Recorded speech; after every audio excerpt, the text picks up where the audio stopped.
Today's Sunday, July 9th, and this is William Michael of the Classical Liberal Arts Academy. And today I'd like to provide an update on the accreditation process. If you don't already know, in the Classical Liberal Arts Academy, we're in the midst of exploring whether accreditation would be desirable for us in the academy, and so we've been going through the application process for accreditation, and we've actually finished, as far as what we need to do, we've finished the first part of that process, which is the application for candidacy for accreditation. And as we've gone through that application process, I've been able to ask a lot of questions, discuss a number of important issues, and collect a lot of information that's been very helpful. And I'd like to provide an update for parents and friends of the Academy, just to keep you all in the loop. What's going on and what's next. Now, when I first mentioned accreditation, I got a lot of pushback from parents and friends. Why are you going to do that? Why would you possibly want to subject yourself to that? All this kind of stuff. And most of this comes from Catholic people who grew up in Catholic circles, and they always see secular institutions as outsiders. Why would you want to go outside the walls and apply for approval from some outside organization? And I can understand why Catholics, especially cradle Catholics who've always lived within the walls, as it were, would feel that way. But you've got to remember that I'm not from within the walls. I grew up in the world. I grew up in the public schools. I grew up and went to a public university. I went to Rutgers University, a big state university, Big Ten university. I didn't grow up, I didn't become a Christian within the walls. I became a Christian in the world, and later chose to enter into the city, as it were. And so I'm very comfortable in the world. I think that's one of the reasons that God likely gave me the opportunity to do the work in the Classical Liberal Arts Academy, is because it's got to intersect with secular institutions, and I'm very comfortable in that world. The same is true of my wife. She also is a public school student, went to public university, Rutgers, with me, and like me is comfortable in that world. A lot of the things that I hear among Catholics when I'm in Catholic circles are suspicions and thoughts about what the people in the world are like, what the institutions are like, what their intentions are, and it's just ridiculous nonsense. They talk about people they've never met. They talk about institutions they've never interacted with, and most of the time they do so to excuse themselves for not doing more work, getting more things done. How can you be a Catholic for 35 years and your parish has no parish school? Oh, well, because No, it's not true. It's because you guys aren't getting the work done that needs to be done. Stop imagining that there's boogeymen out there in the world, and do the work. Jesus said, give to Caesar what is Caesar's. He didn't say, Caesar's a jerk, stay away from Caesar, ignore Caesar. He said, be innocent as doves, but be shrewd as serpents. He didn't just say, be innocent as doves and hide away. He told his disciples, go into the world and make disciples. He didn't say, stay here in the upper room where it's safe. So there's a need to go into the world, to engage with the world. That's part of the Christian life, and because of my life in the world, I still feel that I'm a very worldly person in the sense that I'm comfortable in secular circles. I've enjoyed actually engaging, and so this is why when talk about accreditation began, I decided to at least initiate the process and go through it so I would actually know what it entails and what's true and false about accreditation. And to my surprise, it's been actually a very good experience for a number of reasons. First of all, I went into it committed to my principles. I don't need anyone to remind me to stay committed to my principles. I'm the one who has worked to develop this thing. It's my baby. I'm never going to compromise on the principles of classical Catholic studies. And I wanted to bring it with me into this accreditation discussion, put it on the table, and see what they have to say. And I explained all the unique distinctions about what we do. I explained how we teach an ancient curriculum. We use classic texts. We have self-paced courses. We allow students to retake quizzes and tests, resubmit assignments as many times as they want to. And we don't want to compromise on these things because we believe that these things make our program better than secular K-12 programs. And so I continually introduced our program and explained the distinctives of our program, and I made it very clear that we believe that these are improvements and advantages, and we're not interested in we're not trying to become like the public schools, because we think many of the things they do because they have to, or because they can't conceive of improvements, and we can. And I made that clear from the beginning and received nothing but support. And when I asked questions, the agents haven't responded with their opinions or just lazily dismissing things because they're out of the ordinary. They've actually gone back and looked through the documentation and the actual policies of the accrediting agency and have found lots of things that surprised all of us. They found that there are permissions in the accreditation policies for all different kinds of arrangements of classes and instructional methods, and that what we do in the Classical Liberal Arts Academy, even though it's so radically different from what modern schools do, is within the policies of the accrediting agency. For example, I don't like live classes because it limits the number of students who can attend. If students miss a class or don't attend, they start to fall behind. If they don't keep up with the class schedule, the classes become useless, and so on. I don't think live classes are a good idea. I've experimented with them multiple times, and every single time the same problems develop. And I know that live class teaching is not the best method. That's called synchronous activities, where everyone participates in an activity at the same time. I want the classical liberal arts to provide asynchronous activities, that is, not at the same time. So the lesson content is always accessible to all students. It doesn't matter whether you live in New Jersey or California or Australia. You have access to course materials all the time, whenever it's convenient for you. I want support to be offered on forums where a student can post a question at a time that's convenient for him, and I can read and respond to that question at a time that's convenient for me.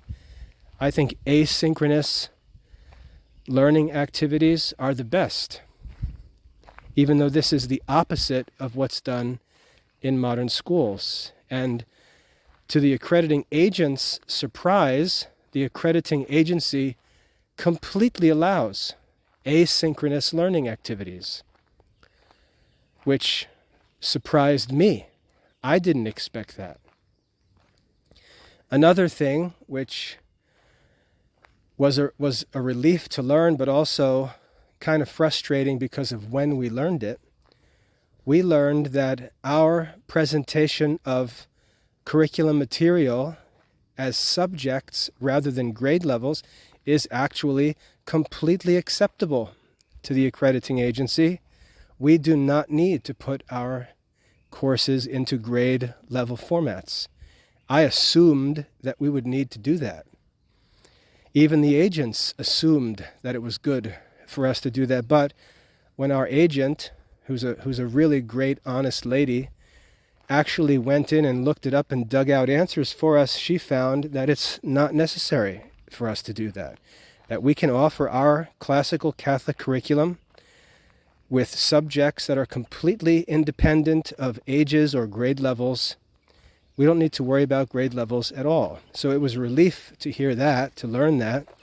But it was frustrating because we have been working to do that work of organizing our studies into grade levels, and now we've learned that we actually don't need to do that.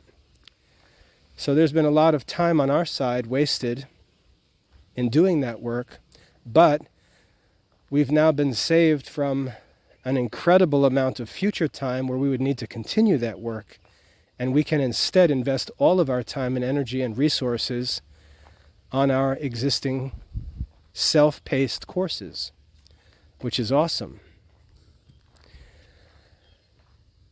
They've been very impressed by the information we've shared with them, and where we're at in the process is to qualify for candidacy. There's a number of things that need to be done as part of this application process. The first thing that needs to be done is that I needed to write a 6 or 7 page executive summary as the administrator of the school program that explained the philosophy of the school, the mission of the school, the objectives, the curriculum, all of the different details of the school. Something like a business plan, but not a business plan, more of an academic plan for the school. But it's administrative, so it does include things like finances and business structure and stuff like that. I wrote that the night that I was told to work on it. I sat down and wrote that, submitted it, and the evaluator told me that it was great. So that was step one. The executive summary was accepted and praised by the evaluator, which was great. The second step, which is the actual difficult part of the application for candidacy, is that there is supposed to be an on-site visit. Now imagine if we were a normal brick and mortar school, the accrediting agents would come to our school and actually evaluate the whole school. They would visit the classrooms, observe the teachers teaching classes. They would meet with parents for interviews. They would meet with students for interviews. They would meet with me as the administrator for the interview. They would meet with teachers for interviews. All of these they call stakeholders in the school. They would interview and collect all kinds of data and feedback from all the stakeholders and evaluate the school to determine whether they felt the school was capable of meeting the accreditation standards. If they decide the school is not capable, there's just too much out of line with the accreditation standards, then they would not grant candidacy to the school, and that would be the end of the accreditation process. They wouldn't even make it to candidacy, which is really the hard part. Once you're accepted as a candidate, it's just a matter of implementing the recommendations and actually finishing the accreditation review, which you've already successfully started. and you've also been told that they believe that you're capable of being accredited. So the whole thing can be shut down if you don't qualify for candidacy. Now, this was one of those things that I started raising objections to, because I said, look, first of all, we're not a brick and mortar school. We're an online study program, and I intend to remain such because I believe that this is the future of education.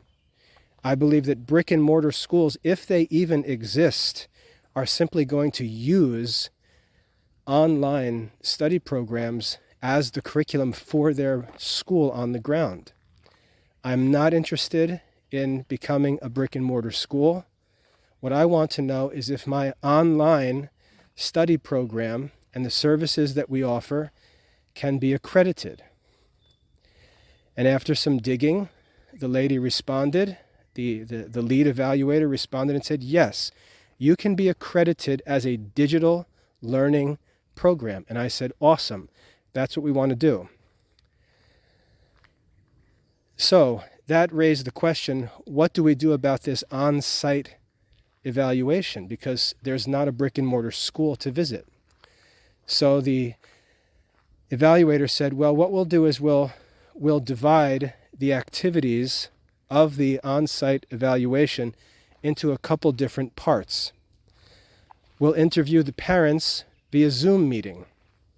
Rather than interviewing parents at the school, we'll just set up a Zoom meeting and we'll conduct our interviews via Zoom, which I said was awesome. We'll do the same thing for students, they said. We'll schedule a Zoom meeting and we'll just have the students join us for a group meeting, and we'll conduct our interview via Zoom. Awesome. So 2 weeks ago, the accrediting agents conducted those interviews with Academy parents and students. My wife and I invited parents and students to participate in this group interview. The evaluator told us she needed 5 to 8 parents and 5 to 8 students to interview. We ended up with twice that many volunteers to participate in those meetings, which thrilled the evaluators to see that kind of a response from our quote-unquote stakeholders. So they actually divided the parents and students into multiple groups, and the different evaluators interviewed different groups of the students and parents, which they didn't expect to do. And our parents and students were awesome, and we got great feedback from the accrediting agents about how great the parent and student meetings were, which was awesome. They praised us, they praised the Academy for the culture that exists among the parents and the students, how all the parents are so like-minded and on the same page. They all feel like they're connected and that they receive support and training that they need to do their job as parents. So that was great. The students also, the accrediting agent said the students fed off one another as they talked about their studies and the program. It was clear that there was an intellectual culture established in the school, and that's what they look for. The kids said that they feel that they have access to help that they need. It's a positive, supportive environment that they study in. And the kids raised one complaint, one criticism the kids raised was that when they post questions on the course forums for support, they're not getting timely responses. And when I looked into that, it was actually great, because I looked into the problem, found out that those forums were not properly sending us notifications when the kids were posting information.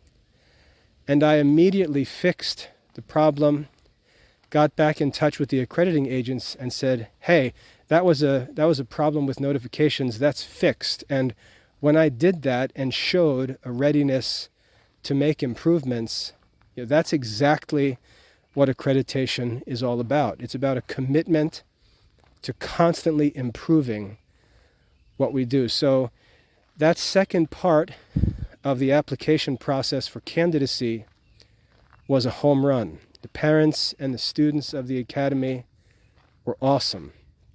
The third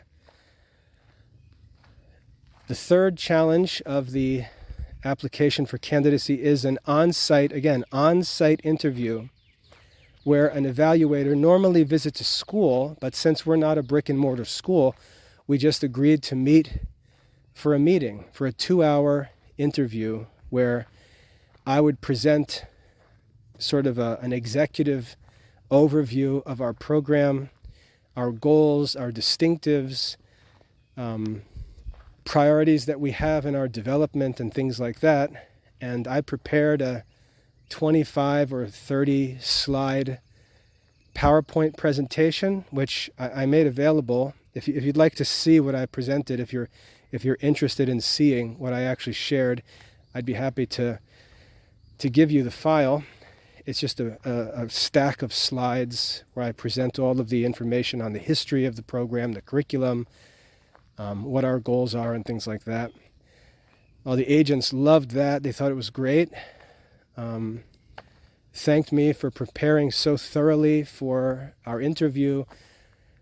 As far as the meeting, when I had to think, I don't know if I shared this before, but when I thought about where we could meet, I thought about I also want to be evangelistic in all these things. So I thought, where would be a good place for us to organize a meeting?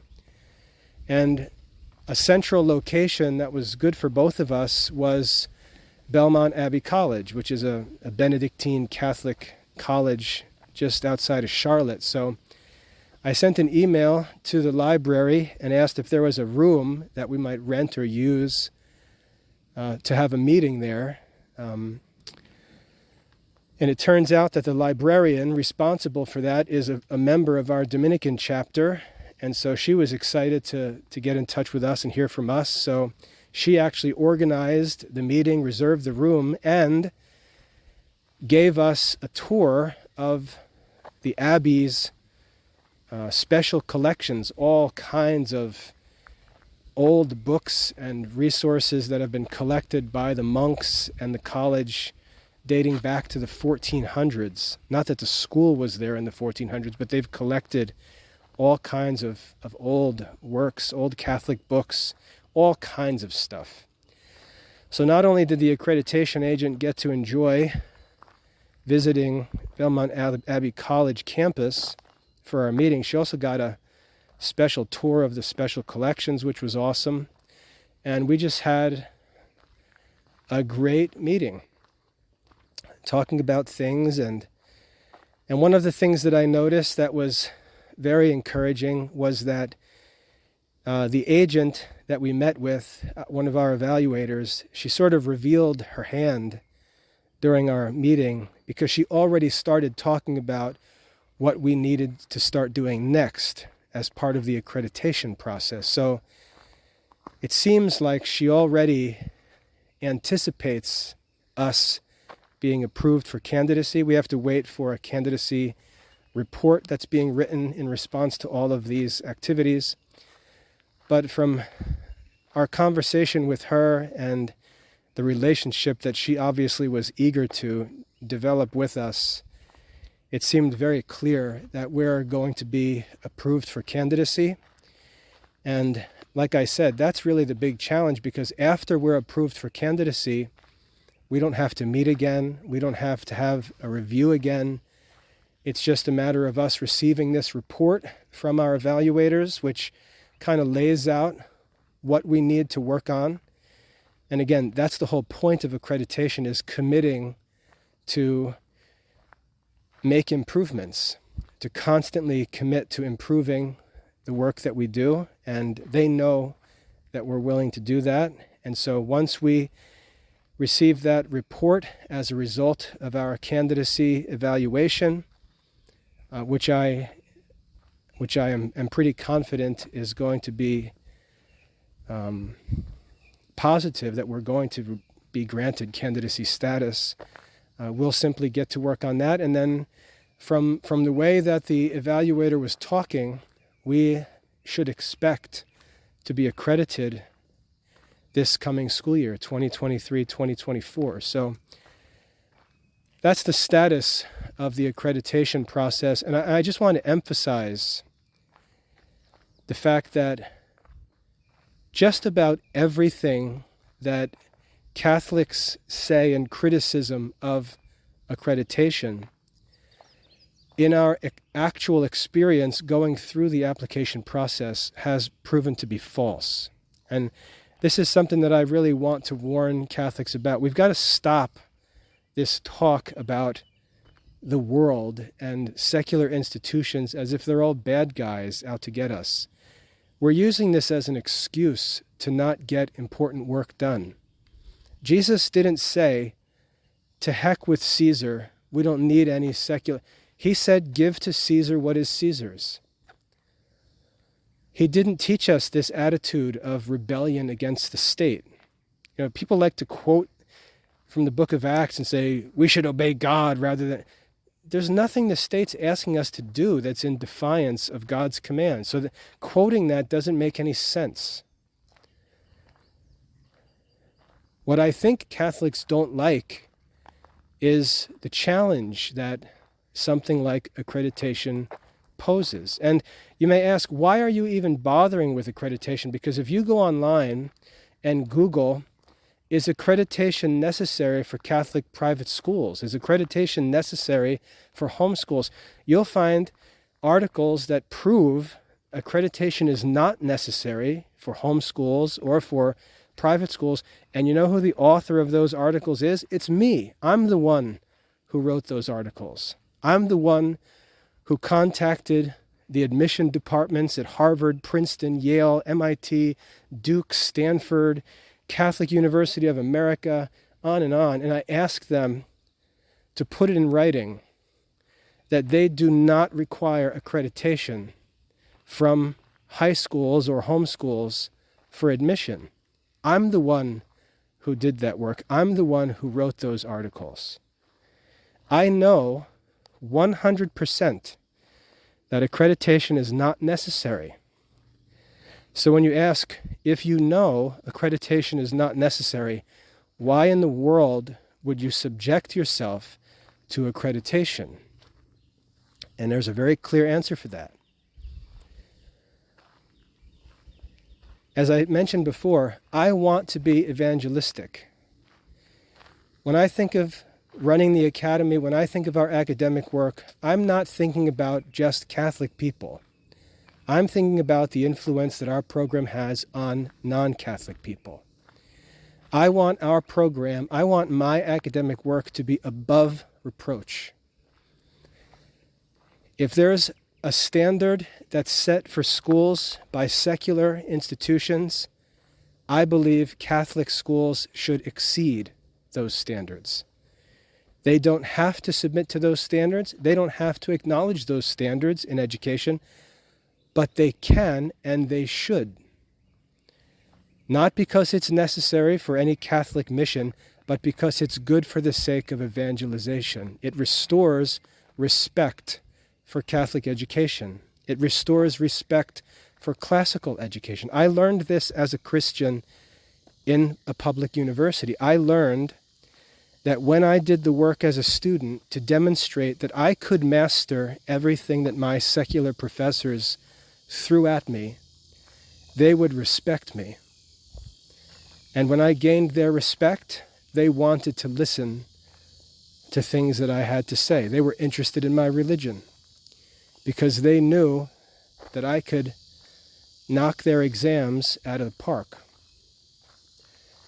It was that respect that was gained by my willingness to prove that I could handle their stuff that opened them to ask about my stuff and to take me seriously, that I wasn't just some superstitious wacko who gets C's and D's in college and imagines that he has real wisdom, and yet he can't answer history questions correctly. I could prove that I could get 100% on a history exam,